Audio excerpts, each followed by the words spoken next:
موجودگی میں حضرت امام حسین کی شہادت کا ذکر کیا۔ کچھ لوگ کہتے ہیں کہ یزید کے دور میں امام حسین کو شہید کیا گیا، لیکن یزید اس میں ملوث نہیں تھا، آپ اس پہ کیا ارشاد فرماتے ہیں؟ اور دوسرا یہ کہ امام حسین کا علیہ السلام کا یزید کی بیعت سے انکار کرنا کیا اتنا بڑا واقعہ اس پر رونما ہونا چاہیے تھا؟ دونوں سوال بڑے اہم ہیں۔ میں یہ سمجھتا ہوں کہ امام حسین علیہ السلام یزید کے دور حکومت میں شہید کیے گئے اور یزید کی خواہش، مرضی اور اس کے حکم پر شہید کیے گئے۔ کچھ لوگ یزید کی پارسائی اور اس کے بارے میں کہ وہ بڑا دیندار تھا، وہ ایسا کام نہیں کر سکتا، اس لیے اس نے نہیں کیا۔ رہی یہ بات کہ آپ کو شہید کس نے کیا، وہ کہتے ہیں کہ یزید نے شہید نہیں کیا، نہ کرایا ہے، کچھ قبائل نے اور جو سیاسی گروہ تھے انہوں نے حضرت امام حسین علیہ السلام کو کوفہ بلایا، اور جب دیکھا کہ امام حسین علیہ السلام ان کے اشاروں پر اب نہیں چل رہے اور یزید سے وہ صلح چاہتے ہیں اور اس کی بیعت کرنا چاہتے تھے، تو انہوں نے شہید کر دیا۔ حالانکہ یہ بات بالکل حقیقت کے خلاف ہے۔ سیدنا امام حسین رضی اللہ تعالی عنہ کو یزید نے جب مسند خلافت پر بیٹھا اقتدار پر، تو اس نے مدینہ میں پیغام بھیجا تھا کہ آپ میری بیعت کریں، اگر آپ بیعت نہیں کریں گے تو پھر آپ کو مصیبتیں اور پریشانی ہیں، حتیٰ کہ آپ کو قتل بھی کیا جا سکتا ہے۔ آپ پھر مدینہ سے مکہ آ گئے، اور مکہ میں حج کے دوران یزید نے اپنے لوگوں کو ہجوم حج میں داخل کر دیا کہ وہ موقع پا کر امام حسین کو شہید کر دیں۔ تو آپ اس لیے حج سے چند دن پہلے آپ مکہ سے کوفہ کی طرف روانہ ہوئے۔ یزید کی پوری پلاننگ تھی کہ امام حسین یا تو بیعت کر لیں، اور اگر بیعت نہیں کرتے تو پھر ان کو شہید کر دیا جائے، اس لیے کہ یزید اپنے اقتدار کی بقا اور تحفظ اسی میں سمجھتا تھا کہ امام حسین اس کے اقتدار کو تسلیم کر لیں یا حضرت امام حسین کو شہید کر دیا جائے۔ تو یہ کیسے ہو سکتا تھا کہ سیدنا امام حسین علیہ السلام جیسی شخصیت یزید کے ہاتھ پر بیعت کر لیتی؟ تو آپ نے بیعت نہیں کیا، تو نتیجہ یہ کہ اس نے مسلح اپنی افواج کو بھیجا، جس کی تعداد 30,000 تک مختلف روایات میں آتی ہے۔ ان کے ساتھ آمنا سامنا ہوا، اور اس آمنا سامنا میں 3 دن کا بڑا گھمسان کی جنگ ہوئی، اور اس جنگ کے اختتام پر سیدنا امام حسین علیہ السلام کو شمر لائن نے شہید کر دیا۔ اور چلیے، جو لوگ یزید کی پارسائی اور اس کے تقوی اور اس کی پرہیزگاری کے علم بلند کرنے کی کوشش کرتے ہیں، میں ان سے پوچھتا ہوں کہ آپ اس ایک واقعے سے تو یزید کو بچا لیں گے، اس طرح کہ یزید کربلا میں نہیں تھا، مگر جو مدینہ میں واقعہ ہوا کہ مدینہ کو تخت و تاراج کیا اس نے، مدینہ کو اجاڑا اس نے، مدینہ کی جو محرمات تھی، خواتین تھی، ان کے ساتھ اپنے سپاہیوں کو 3 دن کے لیے زنا کی اجازت دی۔ اور حضرت سعید ابن مسیب جو تابعی تھے، وہ کہتے ہیں کہ میں مسجد نبوی میں تھا، ابھی میں نکلنا ہی چاہتا تھا، لیکن یزید کی فوج مسجد نبوی میں داخل ہو گئی، گھوڑوں سمیت، خچروں سمیت مسجد نبوی میں۔ تو وہ کہتے ہیں کہ میں ممبر کے نیچے چھپ کے بیٹھ گیا، تو 3 دن مسجد نبوی میں اذان نہ ہوئی، اور اذان نہ ہوئی، اور انہوں نے گھوڑے اور جانور اپنے مسجد نبوی میں باندھے۔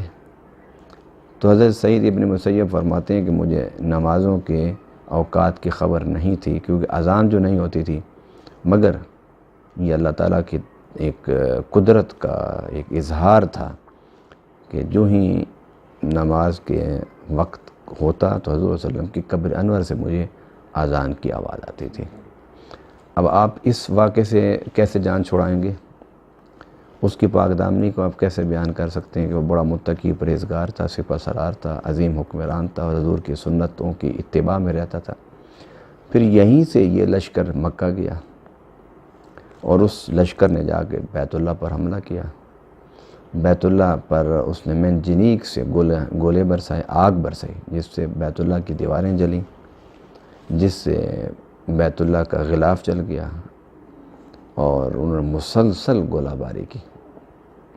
آپ اس واقعے کے بارے میں کیا کہیں گے اور کیسے اس واقعے سے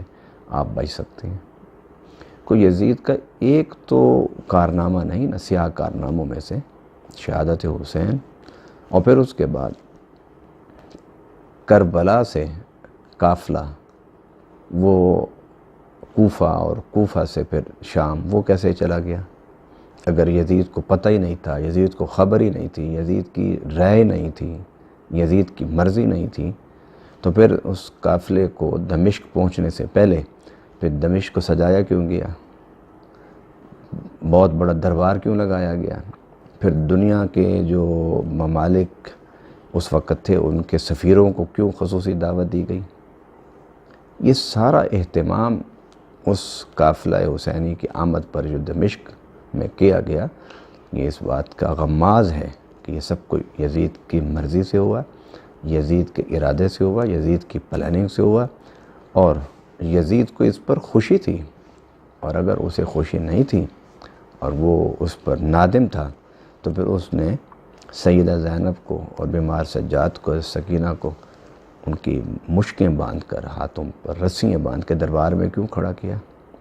اور پھر وہ واقعہ تو بڑا مشہور ہے کہ حضرت زید بن ارقم رضی اللہ تعالیٰ عنہ نے جب دیکھا کہ یزید اپنے چھڑی امام حسین کے ہونٹوں پر پھیر رہا ہے تو اب تڑپ کے اٹھ بیٹھے، اور آپ نے فرمایا کہ یزید اپنی چھڑی کو لب حسین سے ہٹا لو، اس لیے کہ میں نے ان لبوں کو مصطفیٰ کو چومتے ہوئے دیکھا ہے۔ تو اس نے للکار کے یزید نے کہا، اس نے کہا اگر مجھے تمہاری صحابیت کا خیال نہ ہوتا تو میں تمہیں قتل کرا دیتا۔ تو حضرت زید بن ارقم نے اس کی جواب میں اسی طرح للکار کے آپ نے جواب دیا، آپ نے فرمایا کہ تجھے میری صحابیت کا خیال ہے، حضور کے خاندان، حضور کا خون، حضور کی آل، حضور کی اولاد اور نواسہ اور شہزادہ جو حضور کی گود میں کھیلا، ان کو اس طرح ظلم و بربریت کے ساتھ شہید کرنے کے بعد بھرے دربار میں تو اس طرح ان کو رسوا کر رہے، اللہ تجھے رسوا کرے۔ یہ سارے واقعات، کوئی ایک اس کا کارنامہ نہیں تھا، سیاہ کارنامے بے شمار اس کے سیاہ کارنامے تھے، مگر کسی بھی صورت میں یزید اہل بیت کی جو شہادت ہے، اہل بیت پر جو ظلم اور بربریت کا اس نے کھیل کھیلا، اس سے اس کو بری نہیں کیا جا سکتا۔ اور اس میں آپ نے کہا کہ کیا صرف اقتدار کی خاطر؟ یہ سب اقتدار کی خاطر تھا۔ اور پھر دیکھیے کہ وہ اقتدار جس کی خاطر اس نے اتنے جرم کیے، وہ اقتدار چند سالوں سے زیادہ اس کے پاس نہیں رہا۔ اس کو کلونج کا درد پڑا اور 2 دن اس میں تڑپتا رہا، اور تڑپ کے اس نے جان دی۔ تو جس انداز سے تاریخ میں اس کیفیات کا ذکر ہے، اس میں کہیں بھی نظر آتا کہ اس نے کوئی توبہ بھی اللہ سے کی ہو، کیونکہ یہ ہو نہیں سکتا کہ جس نے رسول اللہ صلی اللہ علیہ وسلم کو اور خاتون جنت کو رلایا ہو، وہ مرتے ہوئے توبہ کر کے مرے، کیونکہ توبہ تو پھر گناہوں کا کفارہ ہوتی ہے، توبہ تو قبر اور آخرت کی نجات کا راستہ ہوتا ہے۔ تو تاریخ میں جہاں اس کے 2 دن کی تکلیف اور اذیت اور تڑپنے کا واقعہ ہے بیان کیا ہے، اس میں کہیں بھی نہیں ہے کہ اس نے کوئی توبہ کی ہو، اور توبہ اس کو نصیب نہیں ہو سکتی کہ جس نے حضور کی بیٹی کو اور حضرت علی کو، اور یہاں تک کہ